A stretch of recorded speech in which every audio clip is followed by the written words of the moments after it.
Este es un caso horrendo que una vez más sacude la confianza en aquellos de quienes esperamos que protejan a nuestros hijos. Maestros.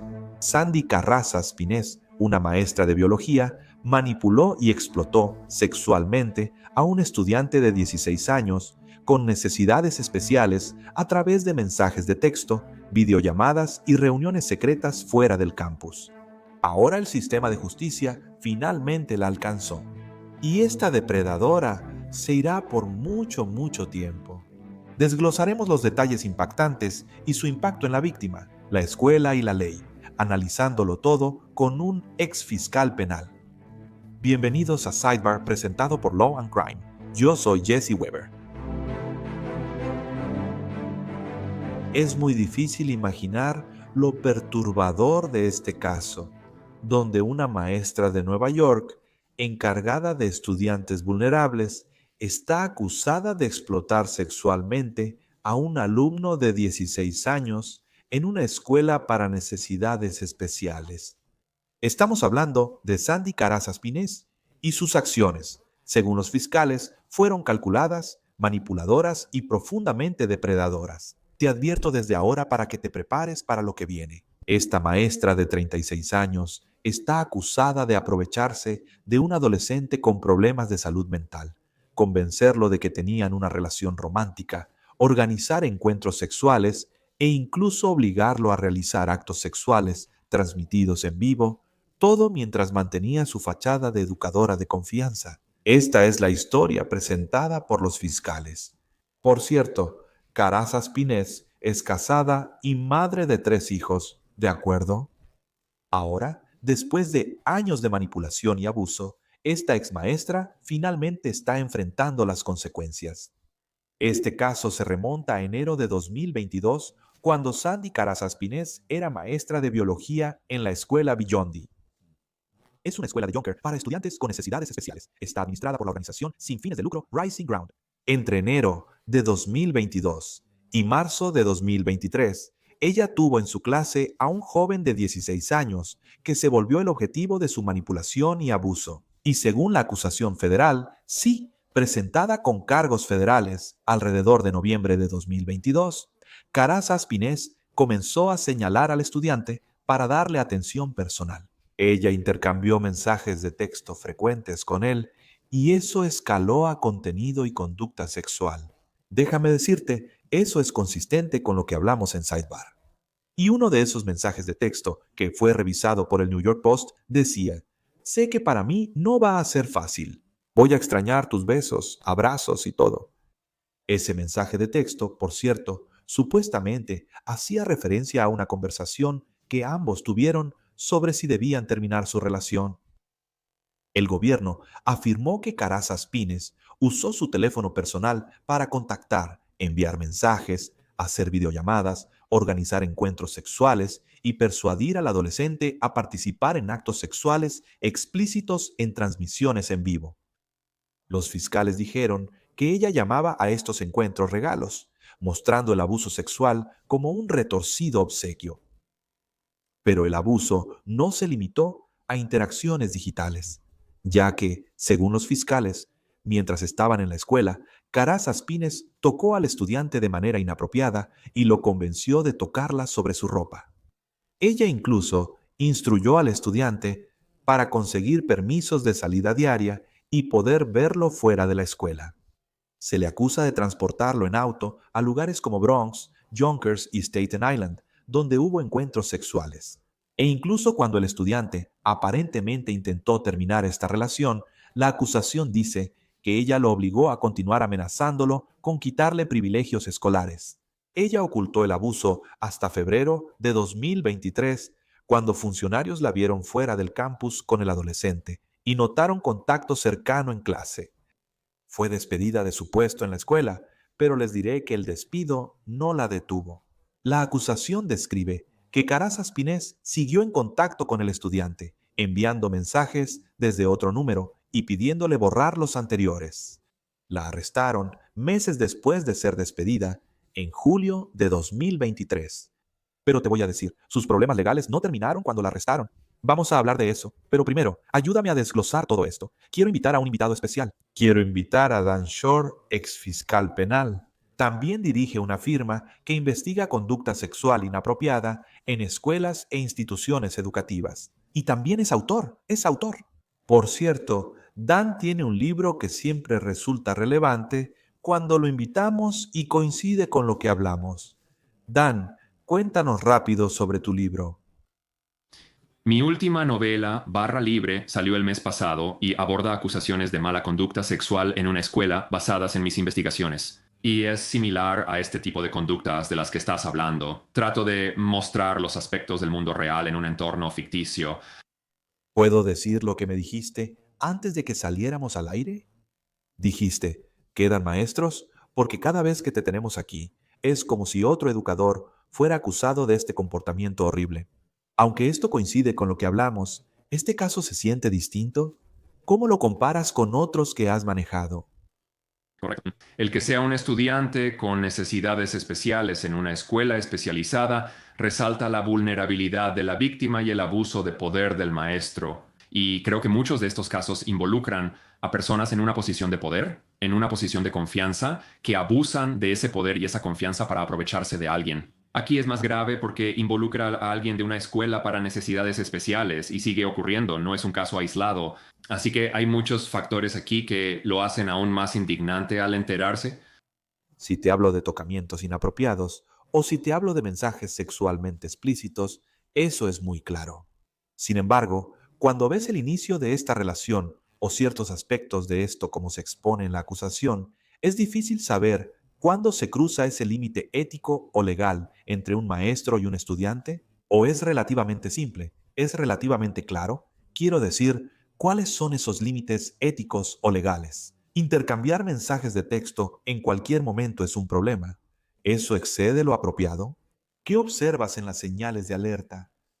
Buena pregunta. Ahora investigo esos temas como investigador. Antes lo hacía como fiscal de delitos sexuales. Hay ciertas conductas como tocar las áreas íntimas de otra persona, los genitales, los senos, los glúteos o besar, que claramente cruzan la línea y son ilegales, inmorales y también poco éticas para que un maestro las haga. Luego hay problemas porque hay muchas áreas grises. Muchas veces el abuso sexual no inicia con conductas sexualizadas explícitas. Por lo general hay una exploración de límites y se cruzan líneas de contacto personal, como tocar a alguien en el hombro o en otro lugar que quizá no sea explícitamente sexual, pero que sí cruza la línea entre un maestro y un estudiante. Y muchas escuelas ahora, diría que la mayoría de las escuelas tienen reglas de que los maestros no deben comunicarse con sus estudiantes sobre nada que no esté relacionado con la escuela y no deben enviar mensajes de texto en plataformas que no sean escolares, especialmente fuera del horario escolar. Así que eso cruza la línea. ¿Te sorprenden las pruebas digitales en un caso como este? Sabes, cada vez más casos se basan en pruebas digitales. Y uno pensaría, ¿por qué alguien que está haciendo algo así tendría tanto contenido explícito y de hecho confesiones sobre lo que estaba pasando en mensajes en línea? Y creo que eso muestra lo confiada que se sentía esta maestra, que no era algo que necesariamente estuviera ocultando en ese momento. Veo eso en muchos casos ahora. Así es como la gente se comunica en estos tiempos. Y en muchos de estos casos, la gente realmente no tiene una defensa diciendo que no lo hicieron porque los mensajes en línea lo muestran todo. ¿Puedes explicar cuáles son las responsabilidades legales de las escuelas para detectar y prevenir el abuso? ¿Con qué frecuencia las escuelas pierden oportunidades para intervenir? ¿Hay debilidades en el sistema? ¿Solo es cuestión de perspectiva? ¿De verdad no se podía descubrir antes? Dime tú. Claro. Bueno, primero deberías hacer una verificación de antecedentes exhaustiva antes de contratar a alguien. En la mayoría de estos casos, maestros como este y otros suelen no tener antecedentes civiles o penales y nada sería detectado. Entonces, lo que se tiene que hacer es que debe haber una cultura en la escuela donde si las personas ven señales de advertencia, comportamientos que cruzan límites, como hablábamos antes, que la gente pueda reportarlo, que la gente sepa cómo reportarlo, que la gente no tenga miedo a represalias, porque en escuelas y organizaciones muchos pueden ver a alguien tocando o interactuando con otra persona de forma que consideran inapropiada. No están seguros y temen causar problemas o que los culpen, prefieren evitar alborotos y solo quieren trabajar. Y creo que necesitas una cultura donde digas, mira, si ves a alguien haciendo algo con un estudiante, especialmente algo que podría ser inapropiado, aquí está a quién puedes reportarlo. Y si el reporte se hace de buena fe, no habrá consecuencias para la persona que lo reporte. En muchos lugares existe una cultura donde nadie reporta nada, lo que lo empeora. Ahí es donde las escuelas tienen problemas. Sabían o debieron saber lo que pasaba, pero ignoraron la situación o solo tomaron medidas mínimas que no detuvieron el comportamiento. Entonces mencioné problemas legales antes. Esto es interesante. Cuando fue arrestada, pagó la fianza. Y para ser muy claro, fue liberada bajo condiciones estrictas que le prohibían completamente el contacto no supervisado con menores. Pero aparentemente violó esas condiciones varias veces, enviando correos electrónicos a otro exalumno poco después de que cumpliera 18 años. Y eso llevó a las autoridades federales a revocar su fianza y ponerla bajo custodia. Entonces, Dan, primero que nada, ¿puedes explicar cómo se establecen las condiciones de fianza en casos que involucran delitos sexuales contra menores? ¿Qué factores llevan a que no haya contacto con menores? Y Dios mío, ¿sabes? ¿Una violación de eso? Correcto. Es impactante cuando alguien es sorprendido haciendo algo o acusado de hacer algo así y luego continúa violando las instrucciones claras. Pensarías que por autopreservación seguirían las reglas del tribunal, pero es común cuando alguien es acusado de un delito sexual grave como este maestro, que si son liberados no puedan tener contacto con la víctima ni con menores de edad. A menudo hay monitoreo de eso. A veces las personas tienen que renunciar a su acceso a portales en línea, así que no pueden tener un teléfono o computadora. No creo que ese haya sido el caso aquí, pero he visto eso en otros casos donde dicen que simplemente no puedes estar en línea con nadie en ningún momento porque la persona es percibida como peligrosa. Pero aquí, al parecer, el maestro todavía se conectó con personas después de eso. Muestra una desfachatez impactante porque uno pensaría que para evitar responsabilidad penal o civil dirían, está bien, debo dejar de hacer esto. Así que esto es claramente algo que este maestro sentía una compulsión de hacer y no se detuvo. Y ahora quiero profundizar en la acusación federal. Está bien. Así que pinta un panorama de un comportamiento premeditado y compulsivo. Cito, Sandy Carazas Pinés, el acusado, usó medios de comercio interestatal y extranjero para persuadir, inducir, atraer y coaccionar a una persona menor de 18 años a participar en actividad sexual. La acusación federal incluye dos cargos: atraer a un menor y producir pornografía infantil. Sobre el cargo de atracción de un menor, el documento señala que entre noviembre de 2022 y febrero de 2023, Sandy Carazas Pinés abusó de su posición como maestra en la escuela, uno al inducir o intentar inducir a la víctima menor, uno a una relación sexual con ella.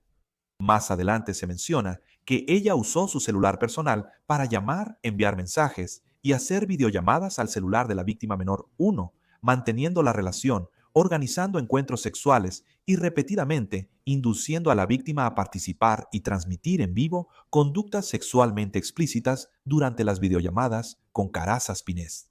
En mensajes de texto, Carazas Pinés hablaba de sus encuentros sexuales y de las representaciones en vivo de conductas sexualmente explícitas, que inducía a la víctima menor uno a crear como regalos en el cargo de material de abuso sexual infantil. Afirma que, entre diciembre de 2022 y febrero de 2023, Sandy Carazas Pinés empleó, persuadió, indujo, atrajo y coaccionó a una menor para participar en conductas sexualmente explícitas con el fin de producir y transmitir en vivo una representación visual de estas conductas. La acusada sabía o debía saber que la imagen sería transmitida mediante comercio interestatal y extranjero, e indujo a la víctima menor uno a participar en actividades sexualmente explícitas por videollamadas en vivo con Carazas Pinés mientras la víctima estaba en Yonkers, Nueva York.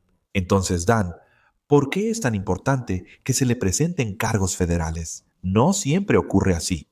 A veces, en estos casos, normalmente solo son cargos estatales. Pero ¿por qué este es un cargo federal? ¿Por qué es significativo que aquí tengas un caso federal? Correcto. Bueno, eso es muy serio para este acusado, este maestro, porque los cargos federales pueden derivarse de la comunicación. Eso abarca mensajes de texto, videollamadas y su origen, lo cual es jurisdicción federal. La ley federal suele imponer sentencias más severas que las estatales. Cuando alguien es juzgado en tribunales estatal y federal, a veces debe cumplir sentencias consecutivas, es decir, terminar una y luego la otra. Y por lo general, los fiscales federales no presentan casos como este a menos que sientan que hay pruebas extremadamente sólidas que los respalden. Si no, dejan que los estados procesen. Esa es mi experiencia como fiscal de delitos sexuales. Así que deben estar muy seguros de obtener una condena de su parte si presentaron cargos tan graves como estos. Así que es el uso de una instalación o medio de comercio interestatal o extranjero. Es la idea de que eso también es un componente importante. Y supongo que la comunicación digital, las transmisiones en vivo. Correcto, exactamente. Como mencionaste, ella supuestamente hizo que transmitiera contenido sexual explícito en videollamadas. Es un estudiante menor de edad con necesidades especiales, así que tienes ese factor. Tienes el hecho de que ella está en una posición de poder e influencia sobre él como maestra de una escuela pública y él es un estudiante de 16 años. Esto sigue ocurriendo, no fue un caso aislado. Esta era una relación en la que ella intentaba que él participara en conductas sexuales más explícitas, tanto en persona como por transmisión en vivo. Estos son hechos graves, por eso recayeron en jurisdicción federal y estatal. Sí, y por cierto, hablemos de esto. Cuando finalmente fue sentenciada por sus crímenes repugnantes y perturbadores, y llegaremos a eso, es muy significativo. Quiero hablar rápidamente sobre por qué ella pensaría que podría salirse con la suya haciendo algo así. Porque la última vez que cubrimos este caso, hablamos con el doctor Juan de la Tour y un profesional de la salud mental, quienes nos dijeron que creían que ella veía a su estudiante como un peón vulnerable, explotando problemas de salud mental o desafíos de comportamiento para coaccionarlo. Su estatus de madre casada con 3 hijos, según él, pudo darle confianza y hacerle creer que nadie sospecharía de su conducta. Dan, hay una parte de eso que creo que podría ser real, ¿sabes? En el sentido de que, mientras cuento estas historias, me cuesta trabajo comprender la realidad de lo que está pasando. ¿Estás de acuerdo con eso? En tu experiencia, ¿estás de acuerdo con algo así? Sí, estoy de acuerdo. Vi la entrevista y me pareció muy interesante, además de la buena perspectiva del experto. Creo que muchas personas que hacen este tipo de cosas que los maestros alegan que han hecho se sienten envalentonadas para salirse con la suya con lo que están haciendo. No creo que la gente haga esto pensando que los atraparán. ¿Por qué se sentirían valientes? Primero que nada, son maestros y autoridad. La persona con la que lo hacen es menor de edad y asiste a una escuela de educación especial. Así pueden sentir que está más aislada y con menos recursos para denunciar. Y a menudo esas son las personas de las que se aprovechan, alguien de quien el maestro piensa que no le van a creer, que no va a denunciar esto si en algún momento termina la relación. Como mencioné, este tipo de conducta rara vez inicia con una interacción sexualizada explícita. Usualmente, esta prueba de límites, este difuminar de las líneas, lleva de una cosa a otra y va escalando. Y la persona se siente envalentonada con el tiempo porque piensa, oh, me salí con la mía en esto, tal vez pueda salirme con esto otro, tal vez pueda salirme con esto, y así va escalando y escalando a partir de ahí. Así que el sistema legal la alcanzó. El 19 de septiembre, el juez de distrito de los Estados Unidos, John P. Cronin, sentenció a Sandy Carazaspines a 25 años de prisión, seguidos de 5 años de libertad supervisada. El fiscal Jay Clayton destacó esta traición, afirmando que la explotación sexual de maestros ofende a todos los neoyorquinos. Sandy Carazaspines abusó de su posición y coaccionó a una joven de 16 años para una relación sexual por mensajes y otros medios. Acciones de este tipo, por parte de cualquier persona, especialmente un maestro u otra persona de confianza, no serán toleradas. Ahora, Dan, tenemos entendido que ella se declaró culpable y finalmente fue sentenciada a 25 años. ¿Es esta la conclusión apropiada? Digo, 25 años es algo bastante significativo aquí. Marca una postura a nivel federal. ¿Cuál es tu opinión?